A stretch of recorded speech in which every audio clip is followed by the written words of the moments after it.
Today I'm going to make a homemade watercolor. And what you're looking at here, this is gum arabic. And it is your binder when you want to make a homemade watercolor. And for convenience, I just have some right here. Okay, right here I have a jar of water, about a cup's worth of warm water with let's see, a quarter teaspoon. I got 2.5 of these of honey, real honey, mixed in with the warm water. And honey is a humectant, okay, whatever that is, a plasticizer. Honey, adding honey into your homemade watercolors with your gum arabic, the honey is going to help prevent it from cracking, and it's going to help it retain moisture. It also gives you that instant reactivation with water, clean water. You know, it can reactivate it. It also improves the flow and gives you a buttery consistency in your homemade watercolors.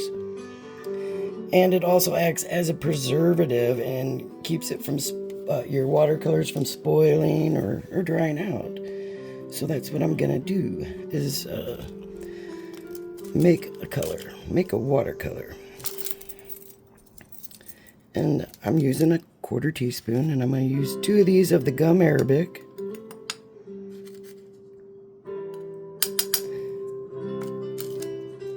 And I usually, when I make mine, and I usually use pure pigments mixed with mica, different size particulates and stuff. And I usually do a 50-50, or like that. There's 1, 2. I'm gonna do a little bit more too, because this is a pretty color. And don't do this with a fan or breathe heavy on it. You want to protect your lungs, your nose, your nasal passages, because this stuff will fly up in the air if you're not careful and get in your lungs and your nose, and you don't want to do that. Okay? Don't do that. So now what I do first, since I'm gonna mix these 2 dry ingredients and get them incorporated together before I add my wet.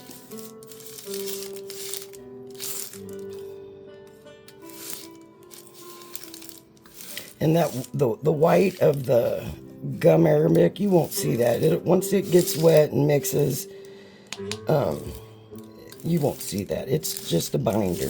It'll dry clear, but it may have like a slight gloss to it, so you're not going to get like a flat watercolor. These are not your typical watercolors. These are different. These, in special lighting, when you paint with them, especially if you're painting on a rock and you painted it black first. I don't know. I don't know the word.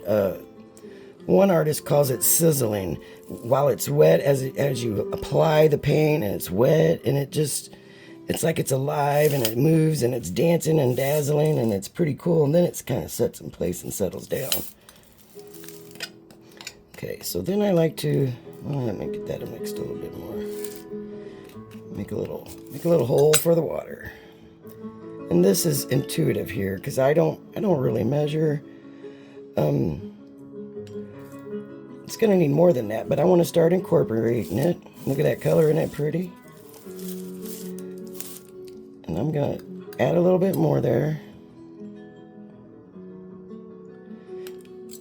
I don't think within reason, you can't add too much water, because you gotta, when I put it in here, when I'm done mixing it, I'm going to leave it open, because I want it to set. I want it to firm up, and it'll probably shrink a lot too. It'll shrink probably half maybe. but I want it to dry like a typical, so the water will just evaporate, but it'll leave all of this honey and the gum arabic and the pigments and the mica will be all blended and mixed and will remain, and you can just activate it with some water. Beautiful color. And then I'm just kind of like, you see what I'm doing? Flipping and smushing. Get those, see how you can still see it's grainy? I don't want it to be grainy no more. I want it to be smooth and buttery. And I'm actually going to add a little bit more of this, a little less at a time, you know. I don't want to go overboard with the water, because then it just takes longer to dry. And I just keep spinning my little glass plate that I have here and smushing it until I like the consistency. I like I don't see the coarseness of the grains. See, I still see coarseness of the grains there, so I'm gonna keep doing this. And there's fancy tools you can buy, like, I don't even know what they're called, and they're glass, and you can do them in circles, and that's super cool. Yeah, but you can still do it with just this. I got this piece of glass at the Dollar Tree, and I've had this palette knife forever, and it does the same thing.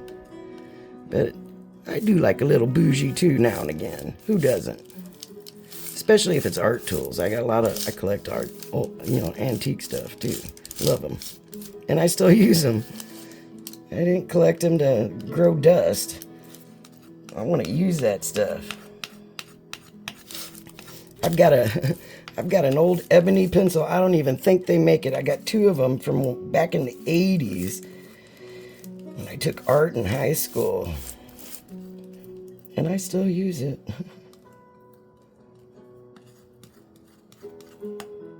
That's getting better. Can you see? I don't know if you can see. It's a lot smoother now when I do that. You don't see a lot of grains. There's still a little bit, but not much. And I'm going to add a little bit more because it's feeling kind of, as I'm, flipping the paint around, it's getting kind of like a sticky, like it's starting to set up kind of texture. So I'm going to move a little bit quicker, add a little bit water to give myself some more time.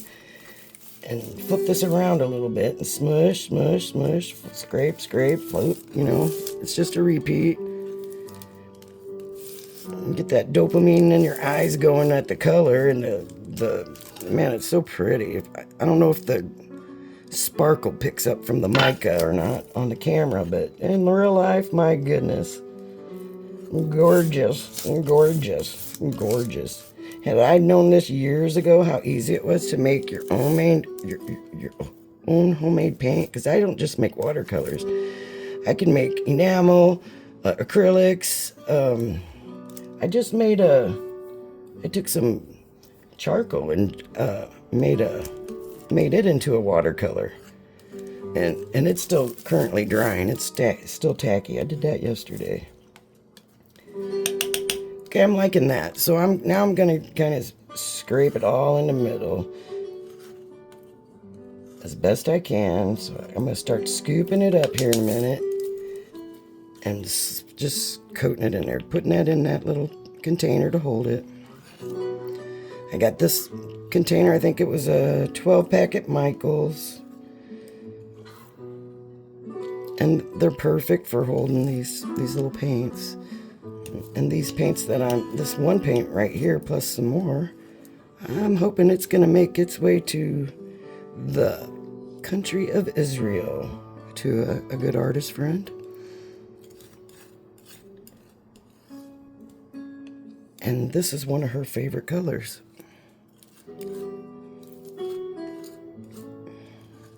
So, Noit, hope you like your colors. Now, I got a lot of paint on here, and it's starting to stick on my glass, so this is what I do. This is what I'm gonna do. Actually, I got a spray bottle here. I got just water. I'm just gonna wet it. And see how it reactivated real like that? That's exactly how it's gonna do. And then I just take a dry paintbrush and I start.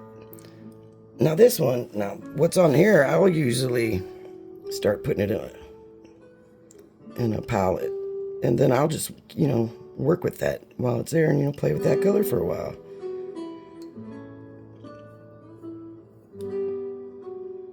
So I'm gonna go ahead and scrape that up.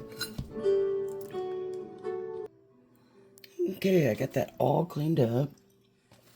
Now you probably want to see what it looks like on paper. So let me scoot this over, and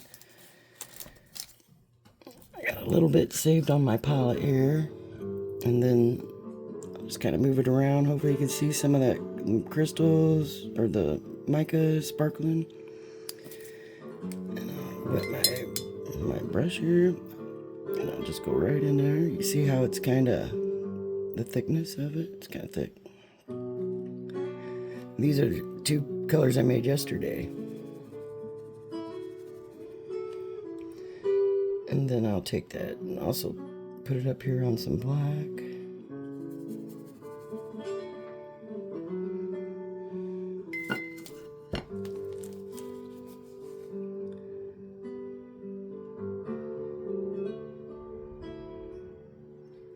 Yeah, these paints are so hard to pick up on video, but there you go. It's super easy. Easy to make your own paint. You can do it. And you can mix your own paints, you know. It's pretty. So